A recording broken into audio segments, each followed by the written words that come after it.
What if I told you there was a new Etsy category that is making people $8,940 per month with almost no skill? This new category I'm talking about is selling handpicked by a seller products for items that you didn't even make. For example, this shop in the last 2 years made an estimated $2.89 million with 48,000 sales. And as you can see, some of their gift boxes made over $280,000. And the listings in their shop, as you can see, require almost no skill. Now, I have spent hundreds of hours coaching students in this new handpicked by a seller category over the last 6 months. And today I'm giving you 3 simple steps to get into this new Etsy category without a ton of effort. This simply means that you can curate and source products that are already made, put them together in a gift box or gift basket, and resell them. It's so simple since you don't have to create, craft, or build anything yourself. And you can add this category to your shop with about 1 hour this week. The first step is finding a set of customers or tight themes. I do not recommend focusing on targeting one type of customer with this category. This handpicked by a seller category is the only time I would recommend heavy niches. Niches do work really well because the policies are so stringent. The major key here is that the handpicked items need to be tightly themed. For example, a candy themed gift box, a clothing themed gift box, or a mystery themed gift box does not count. Instead, they give the example of a new dog parent themed gift box. That is something that would count. You'll also want to make sure you're showing up under vastly different sets of search results. So for example, let's say we want to target 3 profitable customers. I'm going to think about expensive hobbies or activities. What are people spending a lot of time and money on? For the first one, I might do a cheer themed gift box. Cheer is expensive. The uniforms, the events, the travel, all of it, it's expensive. Next, I might do a graduation themed gift box. Graduation, it's a milestone event, and graduation also reflects an area that people have invested both a lot of time and money in. The third thing is a magical or princess themed gift box for people who love Disney. But obviously, we are not going to use Disney anywhere in the theme. We don't want to have any IP infringements, but we are going to go with that magic princess theme because people who love Disney, they love that theme. They spend a lot of money on that. Those trips are expensive. Now, there might be some overlap in these types of customers, and it might be serving a customer in several areas of their life. But these 3 areas will not compete with each other in search results because they will have completely unique SEO. And yet, I can still ensure that the vibe is cohesive in the same shop. When we look up cheerleader gift box, we see a few options. None of these are that great. Let's look at the one with the Popular Now badge. This allegedly has sold 2,283 times. It is in 73 carts. 7 bought it in the last 24 hours. And we can see this is not at all optimized. The photo's not optimized. The SEO's not optimized. There's so much opportunity to increase the average order value. And this is a bestseller. That just tells you what opportunity is here in the handpicked by a seller category. Now let's look up graduation gift box. I'm honestly not seeing anything that is overtly graduation. Let's look at this one here. It at least says happy graduation. It allegedly has sold 659 times and they're saying it's made $30,000. In 3 carts right now, 13 views. It's not quite graduation season at this moment, but the fact that this is not even graduation themed, except for the happy graduation overlay, that tells me there's a huge opportunity to actually create a curated gift box for this customer. Here's another example that's a little bit more specific. We can see this is not optimized. The SEO is not optimized. The photos aren't optimized. And allegedly it sold 282 times, made almost 12 grand. Trying to figure out what to put in the gift box, that's typically where most people start. But the real secret in being successful in this handpicked by a seller category, it is the price points that you create. When I worked in corporate e-commerce at Zappos, when we were having promos or sales like Black Friday or Cyber Monday, we would always start with our price points. For example, we want a sneaker that is $29.99. We want slippers that are $19.99. We weren't thinking about what brand they were, what product it was. We were just thinking about the customer,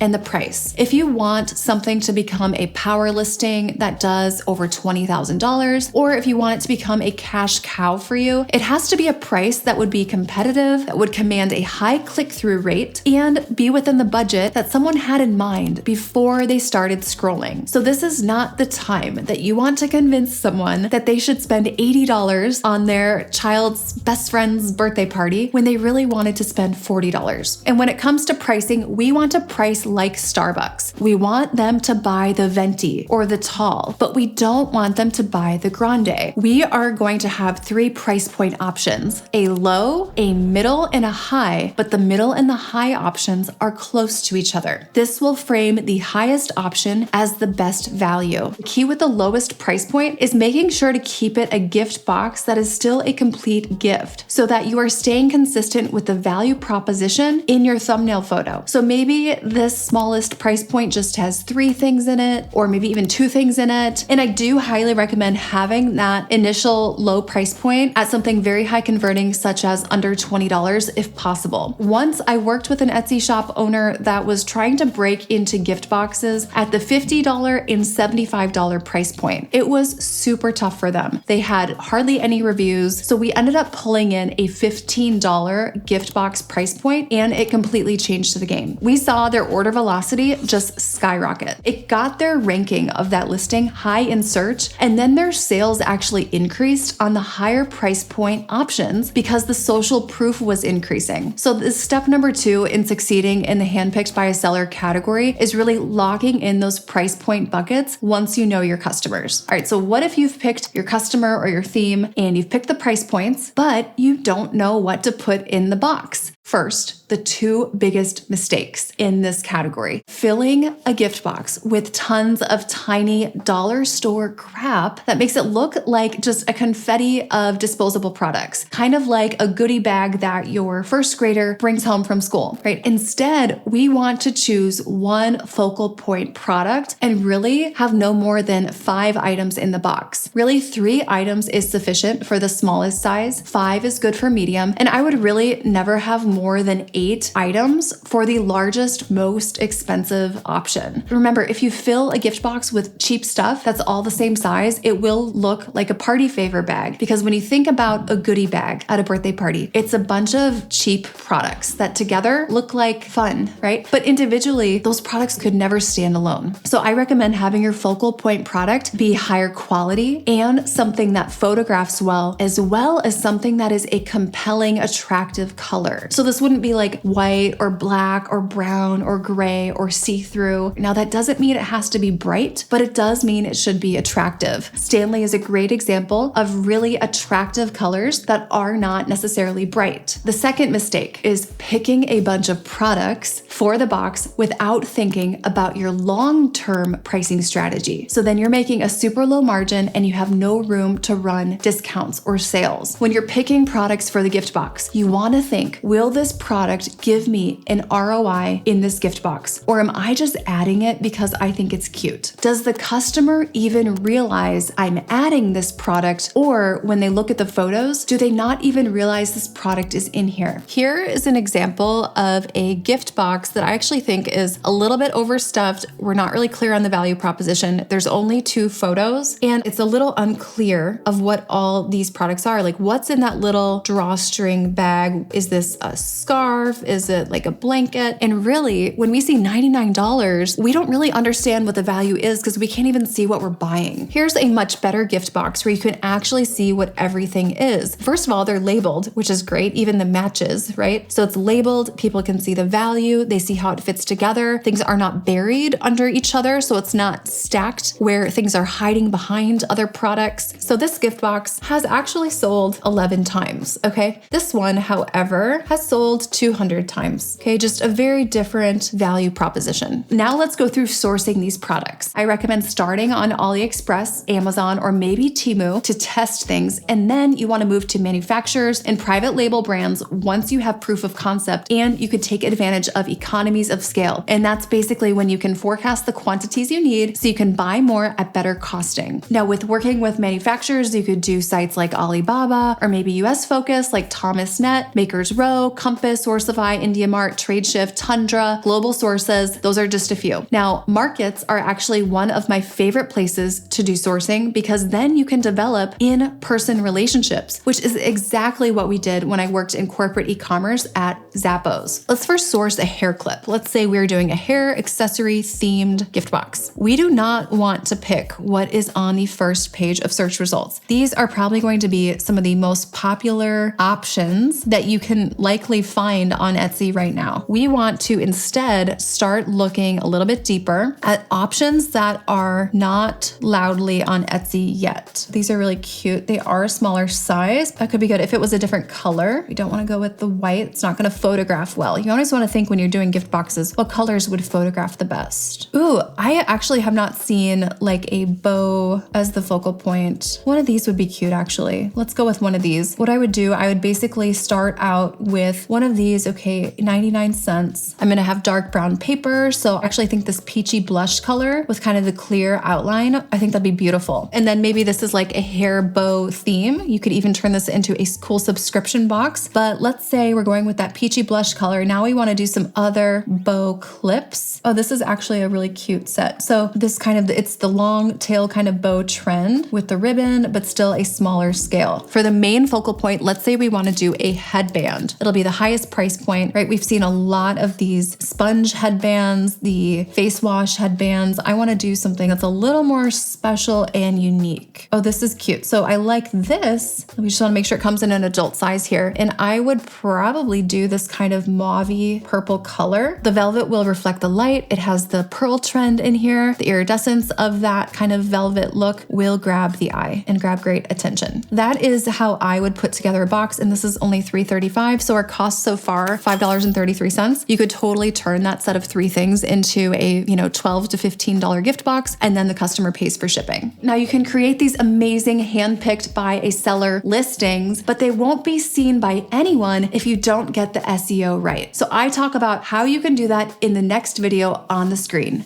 Definitely check it out.